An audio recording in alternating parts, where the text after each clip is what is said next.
Se eu te disser que uma ponte foi roubada lá em Minas Gerais, como que você imaginaria essa ponte? Talvez uma ponte pequena, ela é feita de madeira, estaria num parque, talvez naquele restaurante japonês bem bonitinho, com umas carpas nadando embaixo da ponte. Comenta aqui embaixo como que você acha, como que você imagina essa ponte, porque eu penso que ela seria uma ponte pequena, de madeira e leve, né? Mas não, meus amigos, essa ponte que sumiu tinha mais de 20 metros de comprimento. Ela pesava toneladas e era feita de ferro. E veio lá da Inglaterra no século XIX aqui pro Brasil. Então, assim, como que alguém consegue fazer uma ponte sumir do nada, da noite pro dia? Então pega seu cafezinho, uma aguinha e vem aqui comigo pra eu te contar essa fofoca mais do que absurda que aconteceu recentemente. Para quem é novo por aqui, eu me chamo Tami e aqui nesse canal eu compartilho com você as fofocas mais absurdas e gostosinhas que eu encontro pela internet. Sabe aquele tipo de fofoca que deixa a gente pensando, meu Deus, como isso é possível?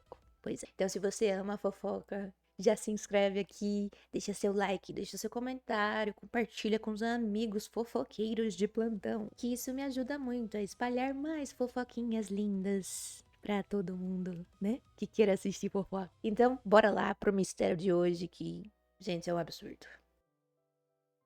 Imagina só a cena comigo. Um dia de sol lá no interior de Minas Gerais, você pega uma bicicleta, fala, hoje tá um dia maravilhoso para dar uma bicicletada, bicicletuda. Eu não sei falar português. Pega sua bike, se programa para fazer talvez uma trilha.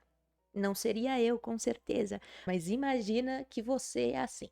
Então, continuando na imaginação aqui, ó. Sabe onde você vai passar, sabe onde você vai tirar umas fotos bonitinhas. E você sabe que ali na frente, pra chegar no ponto que você quer fazer a foto, tem uma ponte pra você atravessar. Aí você chega lá com a sua bicicleta e cadê a ponte? Você para e pensa, tô ficando o quê, ó? Aí você para e pensa, tô ficando doida, né, gente? Tô ficando maluquinha aqui, ó. Já perdi uns neurônios, né? Porque só tem literalmente um buraco onde tinha uma ponte gigante. O normal é, sei lá, a gente perder chave de casa, talvez o celular dentro de casa, um guarda-chuva. Já perdi muito guarda-chuva. Um livro, talvez. Mas lá em Minas Gerais, os caras conseguiram perder uma ponte de 20 metros. E a história de como isso aconteceu é simplesmente surreal, tá? Essa doideira toda aconteceu lá em Prados, que é uma cidadezinha histórica que fica na região do Campo das Vertentes. É um lugar bem aconchegante, bem sossegado, que eu adoraria morar ao invés de morar em São Paulo, né? Só de ouvir falar, dá até um arrepio, cê é louco. Então, essa ponte que sumiu, ela estava lá há muito tempo e ela era quase um xodó ali da comunidade, né? Ela foi fabricada na Inglaterra e chegou no Brasil por volta de 1850, para fazer parte da expansão da antiga Estrada de Ferro Oeste de Minas, que foi muito importante para o desenvolvimento do estado. Os trens pararam de passar nessa estrada por volta de 1980, só que a estrutura da ponte continuou lá, né? Então, ela virou uma rota turística para os ciclistas, principalmente, para toda a comunidade, para os vizinhos, para os visitantes, turistas, né? Ela fez parte da paisagem por mais de 100 anos. Aí você se pergunta, mas gente, como que ninguém viu alguém tirando uma estrutura de 20 metros de ferro de um lugar que teve uma ponte por mais de 100 anos, né? Parece que numa sexta-feira, bem perto ali do meio-dia, começou uma movimentação bem pesada de maquinário naquela região. Era caminhão gigante passando, tinha escavadeira, e acho que provavelmente quem viu toda essa movimentação deve ter pensado: ah, finalmente a prefeitura vai, né, ajudar a reformar ali a coitada da ponte centenária, né? Ninguém vai desconfiar que alguém vai tirar uma ponte de um lugar e mover para outro, né? Aí o fim de semana passou e os grupos de ciclismo foram lá fazer o passeio de sempre. E a ponte tinha virado só um buraquinho ali no meio do caminho. Esse pessoal foi denunciar para a prefeitura, né? Que também levou um susto, porque, pelo visto, ninguém da prefeitura tinha autorizado essa movimentação de uma ponte histórica, né? Todo mundo pensou: meu Deus, roubaram a ponte da nossa cidade. Roubaram patrimônio aqui para vender, né? Como sucata, em algum, sei lá, ferro velho, alguma coisa assim. Mas segura o coração, porque aqui a história começa a ficar mais inacreditável, tá bom? A polícia entrou no caso, o Ministério Público foi envolvido por conta, né, do dano cultural que teve essa ação, os investigadores começaram a verificar as câmeras, né, das rodovias federais, estaduais, para ver o que tinha acontecido, porque, né, não é possível que ia sumir do nada. E, obviamente, eles encontraram bem bonitas uma carreta de caminhão desfilando ali nas rodovias de Minas Gerais, levando a tal da Bela da Ponte. Mas ela não tava inteira, né, gente? Tava em pedacinhos, porque é complicado levar ela inteira. Os caras nem tentaram disfarçar, sei lá, colocando uma lona ou alguma coisa. Não, foi tudo bem exposto mesmo. Rastreando o caminho que esse comboio fez, a Polícia Civil conseguiu identificar da onde saiu a ordem de retirada da ponte dali, né? Chegaram até um morador que era dono do terreno rural onde a ponte se encontrava. E a explicação que ele deu foi meio um tanto quanto bizarra, ou talvez ingênua, mas a gente não sabe se é ingenuidade mesmo, porque é meio bizarro. E venham comigo saber qual foi a explicação do dono do terreno onde estava essa ponte aí. Os policiais chegaram pra investigar, né? E aí ele deve ter falado mais ou menos assim: bom, o terreno é meu, a ponte estava ali no meio, então logo a ponte é minha. Aí ele vendeu. Gente, ele achou que uma ponte histórica que fazia parte de uma ferroviária, né, histórica, que veio lá da Inglaterra em 1850, ele achou que a ponte era dele. Complicado, complicado. Aí ele olhou pra ponte e falou: gente, não tô mais gostando. Nossa, acho que eu quero desapegar um pouquinho. Anunciou a ponte na internet. Será que tinha anúncio no Mercado Livre? Ou talvez no OLX? Dá pra acreditar nisso? O cara literalmente olhou pra uma ponte histórica. Pensou: vou vender isso aqui pra dar uma geral no terreno, que não tá mais tão bonitinho, ganhar um dinheirinho aqui com uma ponte. Ele não vendeu simplesmente a ponte pra um ferro velho qualquer, né? Não, não, não, não, não. O cara procurou um intermediário que trabalha especificamente com coisas históricas, um mercado de antiguidades ali de luxo e peças raras de decoração. E parece que o corretor de relíquias achou um comprador perfeito. Um mega empreendimento de turismo de luxo. Parece que a Anira gravou alguns music videos nesse lugar, sabe? É um lugar de preservação ambiental belíssimo e fica na região do Parque Estadual do Ibitipoca. Ibitipoca. Gostei dessa palavra. Fica lá no município de Lima Duarte. Ou seja, a ponte andou mais ou menos 180 quilômetros de distância a passar. Gente, 180 quilômetros é mais ou menos você sair da cidade de São Paulo e ir pra Campos de Jordão. Ou se você tá lá no Rio, você sai do Rio e vai pra Búzios. É bastante coisa, né?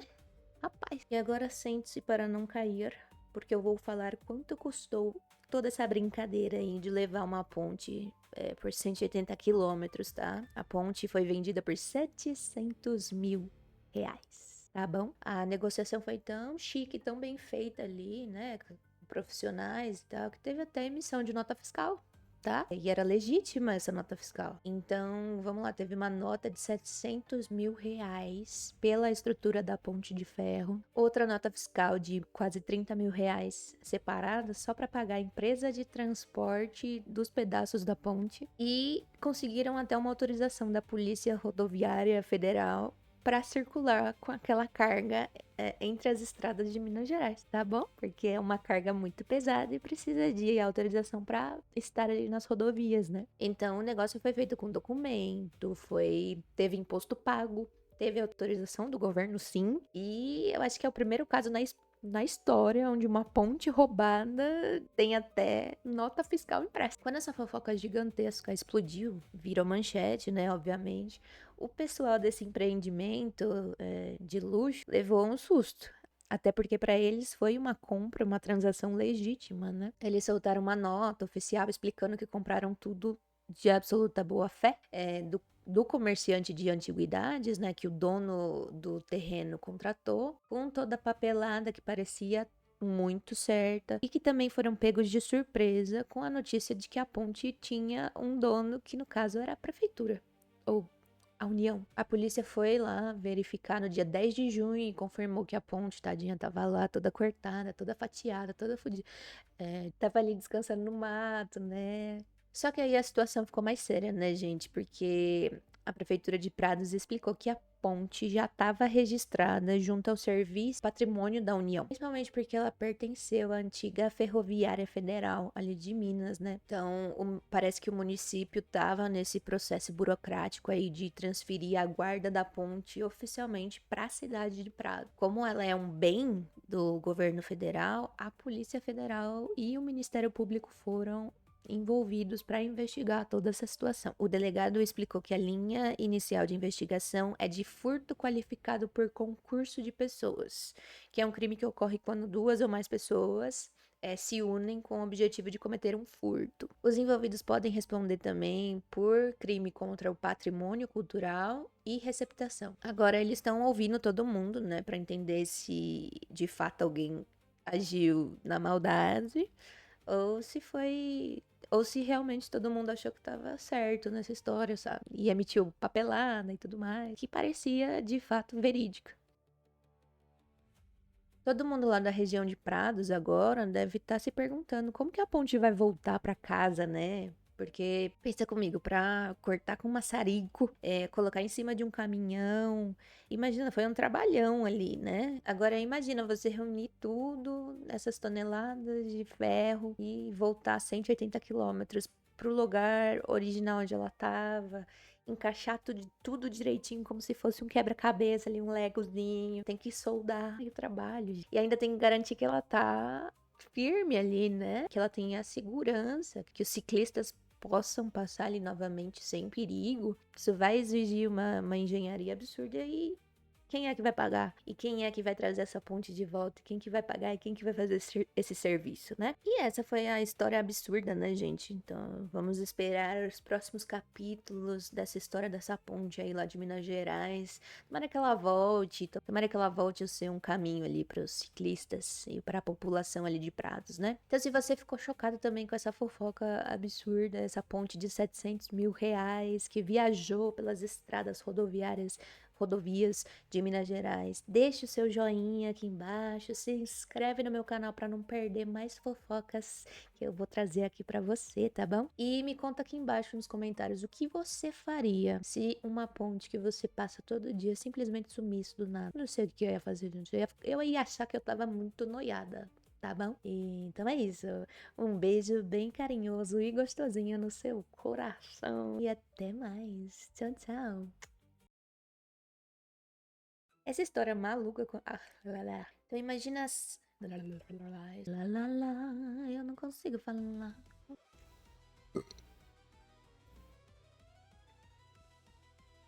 Ô, tá gravando? Eu falei buceta, caralho. Caralho, eu falei caralho. Por que tá gravando? Que foi muito importante produzir um. Não sei falar receptação.